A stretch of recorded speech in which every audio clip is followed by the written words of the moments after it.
అందరికీ నమస్కారం. ఈ సరికొత్త విశ్లేషణకు స్వాగతం.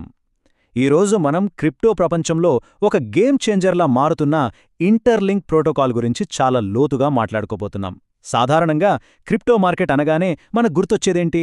కేవలం సెంటిమెంట్ లేదా గుడ్డిగా చేసే ఊహాగానాలు కదా? కానీ ఒకసారి ఆలోచించండి.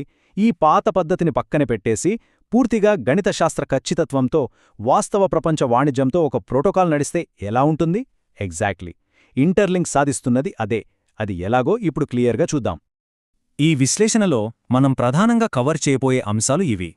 మొదట ఈ ఊహాగానాల వల్ల వచ్చే అసలు సమస్యేంటో, దానికి ఇంటర్లింక్ చూపే సాలిడ్ సొల్యూషన్ ఏంటనేది చూద్దాం.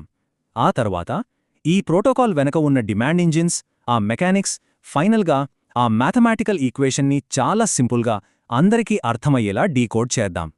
సరే, సెక్షన్ 1, ద స్పెక్యులేషన్ ప్రాబ్లం. అంటే ప్రస్తుతమున్న క్రిప్టో సిస్టంలో ఉన్న అతి పెద్ద లోపం ఏంటో చూద్దాం. ఒకసారి ఈ పవర్ఫుల్ కోట్ని గమనించండి. డిమాండ్ అనేది కేవలం ఒక కథనం నుండి సృష్టించబడుతుంది, రియల్ ఎకనామిక్ యాక్టివిటీ నుండి కాదు. ఎంత నిజం కదా? మార్కెట్లోని చాలా టోకెన్ల పరిస్థితి ఇదే. భవిష్యత్తులో ఈ ప్రాజెక్ట్ ఏదో అద్భుతం చేసేస్తుందని జనాలు నమ్ముతారు, కుంటారు. కానీ ఆ నమ్మకం ఏమాత్రం సడలినా ఇంకేముంది, ధర కూడా అలాగే పాతాళానికి పడిపోతుంది. డిమాండ్ అనేది నిజమైన వాణిజ్యం వల్ల కాకుండా కేవలం ఒక కథ చుట్టూ అల్లబడుతుంది. ఇదే మనం ఫేస్ చేస్తున్న అతిపెద్ద ప్రాబ్లం. ఇక్కడ మనం రెండు విషయాలను కంపేర్ చేసి చూద్దాం. ఒకవైపు సాధారణ టోకెన్లు, ఇవి ఎప్పుడు బుల్ మార్కెట్ వస్తుందని భవిష్యత్తు అంచనాల మీద బతుకుతుంటాయి. కానీ దానికి పూర్తి భిన్నంగా ఇంటర్లింక్ మోడల్ ఉంటుంది. ఇది ప్రస్తుత క్రియాశీలక ఉపయోగం మీద నడుస్తుంది. అంటే భవిష్యత్తులో కాదు, ప్రెజెంట్ వాస్తవ వాణిజ్యం జరిగినప్పుడే దీనికి అసలైన విలువొస్తుంది. ఈ విశ్లేషణకు మూలస్తంభం లాంటి కాన్సెప్ట్ ఇదే. ఇక సెక్షన్ 2కొద్దాం. ఇంటర్లింక్ ప్రోటోకాల్ దీనికి ఎలాంటి పరిష్కారం చూపుతోంది? ఆ ప్రోటోకాల్ లెవెల్ మార్పు ఏంటి? అసలు ఈ నెట్వర్క్ ఎలా ఆపరేట్ అవుతుందో స్టెప్ బై స్టెప్ చూద్దాం. ఫస్ట్, ఇంటర్లింక్ చైన్లో చేరే ప్రతి బిజినెస్ తప్పనిసరిగా తమ ఆదాయాన్ని ఆర్డబ్ల్యూఏ ప్రోటోకాల్ ద్వారా టోకనైజ్ చేస్తుంది. ఇది జరిగిన వెంటనే ప్రోటోకాల్ ఆటోమేటిక్గా ఒక ఏఎంఎం పూల్ను క్రియేట్ చేస్తుంది. ఇక్కడే అసలు మ్యాజిక్ జరుగుతుంది. ఆ బిజినెస్ టోకన్ మన ఇంటర్లింక్ టోకన్తో జతచేయబడుతుంది.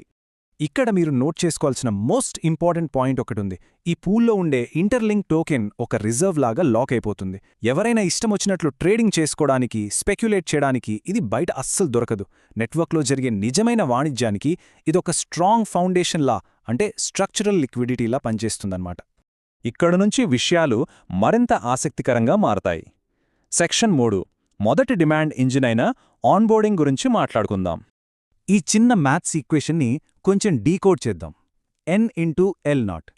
ఇక్కడ N అంటే నెట్వర్క్లో ఆన్బోర్డ్ అయిన కొత్త వ్యాపారాల సంఖ్య. మరి L0 అంటే ఆ వ్యాపారం పూల్లో లాక్ చేయాల్సిన కనీస ఇంటర్లింక్ టోకెన్ల రిజర్వ్. అంటే ఒక కొత్త బిజినెస్ నెట్వర్క్లోకి అడుగుపెట్టిన ఆ క్షణంలోనే ఈ డిమాండ్ దానంతటదే క్రియేట్ అవుతుంది. మార్కెట్ సెంటిమెంట్తో పనిలేదు. టోకెన్ ధర పెరగాలని ఎవరూ ప్రార్థించాల్సిన అవసరం లేదు. బిజినెస్ వస్తే ఆటోమేటిక్గా డిమాండ్ వస్తుంది. అంతే సింపుల్. ఇప్పుడు సెక్షన్ 4, డిమాండ్ కోసమున్న రెండవ ఇంజిన్ వాల్యూమ్. మన రోజువారీ లావాదేవీలు సిస్టమ్ని ఎలా నడిపిస్తాయో చూద్దాం. ఇక్కడ ఈ చిన్న సంఖ్యను గమనించారా?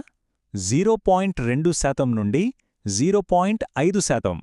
నెట్వర్క్లో జరిగే లావాదేవీలపై ప్రోటోకాల్ తీసుకునే అతి చిన్న క్యాప్చర్ రేట్ ఇది.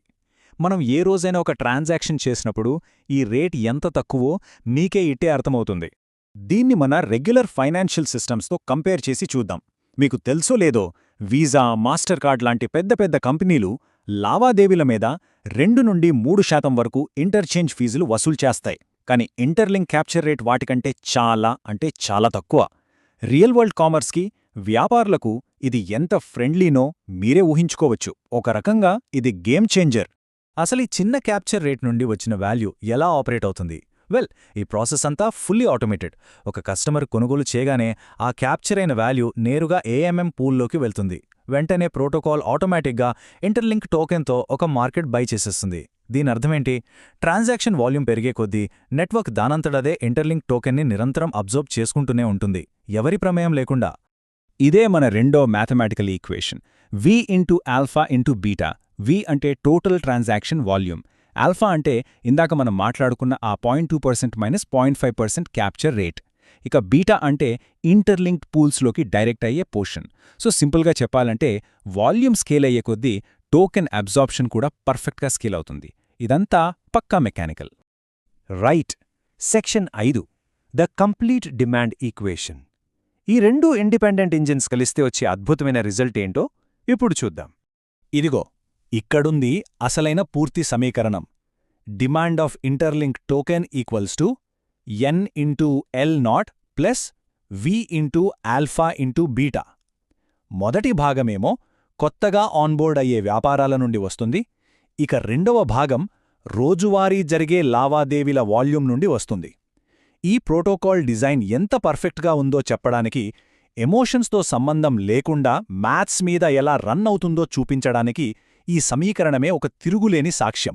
ఇక్కడ మనం మర్చిపోకూడని అతి ముఖ్యమైన పాయింట్ ఏంటంటే, ఈ డిమాండ్ అంతా గాలిలో లేదు. ఇది వాస్తవ ప్రపంచానికి గట్టిగా ముడిపడుంది. నెట్వర్క్లో వ్యాపారాలు చేరినప్పుడు N ఆటోమేటిక్గా పెరుగుతుంది. కస్టమర్లు తమ కొనుగోళ్లు చేసినప్పుడు V పెరుగుతుంది. ఈ రెండు విషయాలకి మనం మార్కెట్ సెంటిమెంట్ని పట్టుకుని వెళ్లాల్సిన అవసరమే లేదు, భవిష్యత్తుని ఊహించాల్సిన పని లేదు. టైమింగ్ ద మార్కెట్ అనే కాన్సెప్ట్ ఇక్కడ కంప్లీట్గా ఇర్రెలవెంట్ అయిపోతుంది. ఇక చివరిగా సెక్షన్ 6 ఊహల కన్నా ప్రస్తుత వాడకమే ముఖ్యం.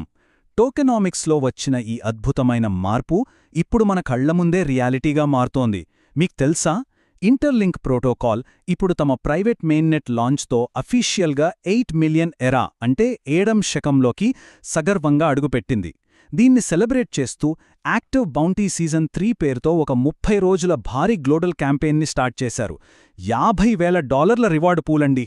దీంట్లో ఐటీఎల్ వీసా కార్డ్ డిపాజిట్లు, రిఫరల్స్, సోషల్ ఎంగేజ్మెంట్ ద్వారా పాయింట్స్ సంపాదించి 5 tiers ఆఫ్ రివార్డ్స్ అన్లాక్ చేయొచ్చు. టాప్ కాంట్రిబ్యూటర్స్కైతే ఏకంగా $20,000 లేదా 2026 ఫిఫా వరల్డ్ కప్ ప్యాకేజ్ గెలుచుకునే ఛాన్స్ కూడా ఉంది. చూసారా, ఇది కేవలం ఒక థ్యూరీ కాదు, వాస్తవ ప్రపంచంలో ఇప్పటికే యాక్టివ్గా నడుస్తున్న ఒక ఎకోసిస్టమ్. సో ఫైనల్ టేక్అవే ఏంటంటే, డిమాండ్ కర్వ్ అనేది రోజువారీ జరిగే నెట్వర్క్ యాక్టివిటీకి ఒక డైరెక్ట్ రిజల్ట్. భవిష్యత్తులో ఈ నెట్వర్క్ ఎలా మారిపోతుందనే గుడ్డి అంచనా అస్సలు కాదు. మార్కెట్లో వొలటాలిటీ అంటే ఒడిదుడుకులు రావచ్చు, కానీ దాని బేస్ మాత్రం వాటిపై ఆధారపడి లేదు.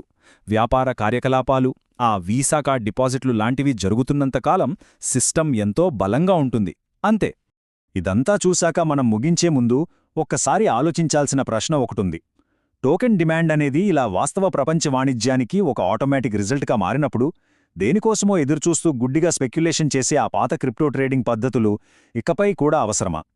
ఈ maths based utility model, decentralised finance భవిష్యత్తును ఎలా మార్చబోతోందో మీరే ఆలోచించండి. ఈ విశ్లేషణ ద్వారా ఇంటర్లింక్డ్ ప్రోటోకాల్ గురించి మీకొక మంచి క్లారిటీ వచ్చిందని అనుకుంటున్నాను. ఈ విశ్లేషణతో మీ సమయం గడిపినందుకు ధన్యవాదాలు. మళ్ళీ మరొక ఆసక్తికరమైన అంశంతో కలుద్దాం.